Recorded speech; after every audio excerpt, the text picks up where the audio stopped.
l'interpellation suivante de Vert-Ardent. Question écrite laissée sans réponse. Notre ville ne respecte pas le travail de ses élus. Monsieur Bourgmestre vous répondra. Monsieur Eben. Oui, donc c'est moi qui vais lire la question, l'interpellation, et c'est Guy qui va faire la réplique. Oui. Donc, Monsieur le Bourgmestre, le 28 février dernier, je vous adressais une question écrite demandant le retrait d'une publicité géante illégale à l'entrée de la rue Grétry. Le 3 mars, le collège en prenait connaissance et avait, selon notre ROI, 30 jours pour me répondre. Quasi 2 mois plus tard, pas de réponse. Le 21 février, nous adressions une question concernant la réfection du tiers du bac à Jupy. Pas de réponse. Le 17 décembre 2021, nous demandions, après avoir préalablement écrit à l'ECHFIN avec la même demande comme cela nous avait été suggéré, pourquoi nous ne disposions pas d'un cadastre mis à jour des immeubles inoccupés. Pas de réponse. Le 27 novembre 2021, question sur la hausse des dépenses de gaz dans certains bâtiments précis de la ville, pas de réponse. Le 11 août 2021, question pour demander une explication sur la hausse plus importante de l'artificialisation des sols à Liège ces 10 dernières années, pas de réponse.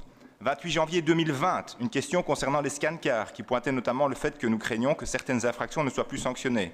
Plus de 2 ans plus tard, pas de réponse et le parking sauvage est partout. Selon le dernier bulletin des questions écrites reçues, 27 questions écrites attendent toujours réponse, dont 15 pour Vert-Ardent. La plus ancienne attend réponse depuis février 2019. En outre, il n'est pas rare d'obtenir des réponses purement formelles car rendues totalement hors de tout délai raisonnable. Nous sommes parfaitement conscients du fait que l'administration à laquelle il est le plus souvent demandé de répondre ne manque pas de travail par ailleurs, mais il nous semble que c'est votre devoir politique d'établir que ceci est une tâche importante pour la vie démocratique de notre commune et donc de dégager le temps nécessaire pour nous répondre. Nos questions sont donc les suivantes. Première question. Est-ce que vous estimez, comme nous, que cette situation impacte la capacité démocratique des élus d'opposition de suivre le travail de l'actuelle majorité? Et deuxième question, si tel est le cas, pouvez-vous vous engager à apurer ce retard et à veiller à ce que cette situation ne se reproduise plus? Je vous remercie.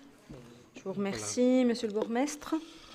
Oui, Madame la Présidente, quelques chiffres. 46 réunions du Conseil communal, 10 000 dossiers, 600 interpellations déposées auxquelles nous avons répondu. Des centaines de réunions de commission, de concertation, comme par exemple mercredi à propos de l'aéroport. Vous étiez là, vous l'avez même sollicité. Donc cela démontre le respect que nous avons à l'égard du Conseil et de la population.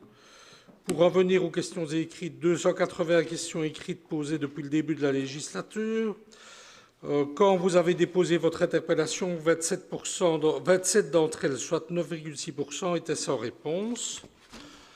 Donc j'ai eu le même réflexe que vous. Quand j'ai vu la liste, j'ai demandé qu'on y réponde. Donc le collège s'est réuni cet après-midi et nous avons répondu à 20 questions sur 27. Donc ce que je peux vous dire aussi, c'est qu'il ne vous échappera pas que tout cela s'est fait dans une période tout à fait particulière, où tout le monde était mis à l'épreuve et où les conseillers avaient peut-être le loisir de travailler chez eux à déposer des questions. Donc j'estime qu'il est prioritaire de répondre aux questions, puisque c'est réglementaire, et nous allons donc le faire scrupuleusement. Nous avons apuré le retard, mais nous allons aussi, Monsieur Eben, appliquer scrupuleusement toutes les dispositions. Donc ça veut dire qu'un certain nombre de latitudes sont pour l'instant prises en faveur du travail démocratique et des conseillers qui vont bien au-delà de ce que nous devons faire et qui nous prennent beaucoup de temps. Donc nous allons également faire l'inventaire de tout cela.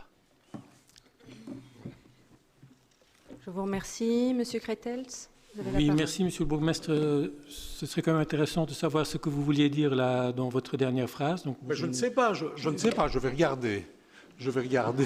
Ah d'accord, vous faites... Je vais regarder tout ce que nous faisons et que nous ne sommes pas obligés de faire. D'accord. Voilà, c'est tout. Et je pense que nous allons gagner beaucoup de temps, ce qui va nous permettre de répondre très scrupuleusement à toutes les questions. Bon, vous êtes dans quelque chose de tout à fait hypothétique. Voilà, on n'en saura pas plus. Mais là, on parlait d'un sujet tout à fait concret, précis, avec des exemples. Mais je vous ai donné raison. Monsieur le Bourgmestre. Oui. Et ça, je voudrais aller justement saluer le fait que vous considérez que c'est important, que c'est prioritaire, etc. Voilà, c'est très bien. Donc, il faut peut-être simplement penser à avoir un dispositif, une personne responsable, je ne sais pas si c'est vous, quelqu'un d'autre, qui veille à ce que le mieux possible les réponses arrivent. Et je voudrais dire que c'est juste, vous avez parlé de manque de respect, c'est pas tellement envers nous conseillers, c'est envers nous aussi, mais je crois que c'est aussi envers surtout les citoyens qui comptent sur nous pour faire notre boulot. Et donc parfois, nous sommes le relais ici au Conseil. Et parfois, la question écrite, c'est le seul moyen d'avoir une réponse un peu structurée, précise, avec des chiffres, etc. Donc c'est un outil indispensable. Et donc c'est pour nous, mais c'est surtout pour les citoyens qui nous font confiance et qui nous ont mandatés pour le faire. Merci. Je vous remercie.